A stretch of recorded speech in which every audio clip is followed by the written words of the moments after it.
this link. Okay, so let's start with this one.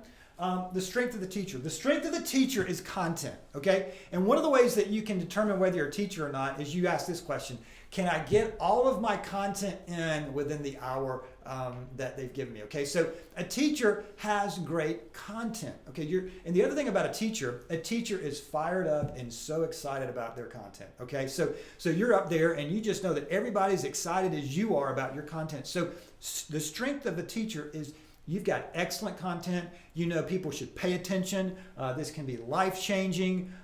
This is what happens in church world for preachers. We think, hey, this is truth. So since it's truth, since it's from the Word of God, you should be paying attention because it's truth. Oh, wouldn't it be great if we lived in a world like that? Wouldn't it be great if people paid attention because they should pay attention, all right? But that's the problem with this voice. Again, not a criticism of the voice, just to say that typically the voice has a strength, typically the voice has a weakness. This is the strength of the voice. You got great content. So if you're a teacher, if you take this test later and you go, I'm a teacher, what that means about you is you typically have great content. But here's the weakness of the teacher.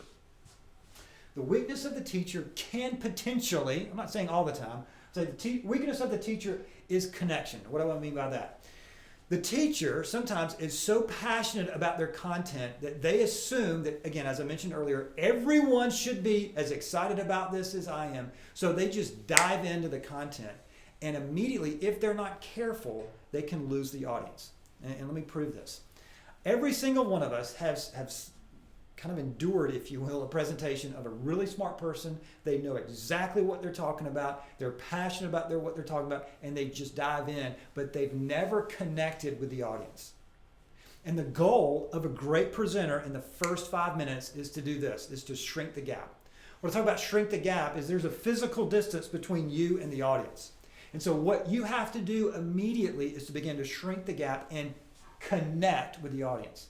And this is a challenge sometimes for teachers. They immediately go into content delivery without connecting with the audience. But here's the beauty of this. If you've got the voice of a teacher, if you can take your great content and in the first 5 or 10 minutes connect with the audience and get them on the same page as you, to get them as passionate about you as the content as you are, then that's going to send you toward a very helpful place and help your next presentation become your best presentation, or help your next sermon become your best sermon. So the strength of the teacher is content. The weakness of the teacher is connection. So, okay,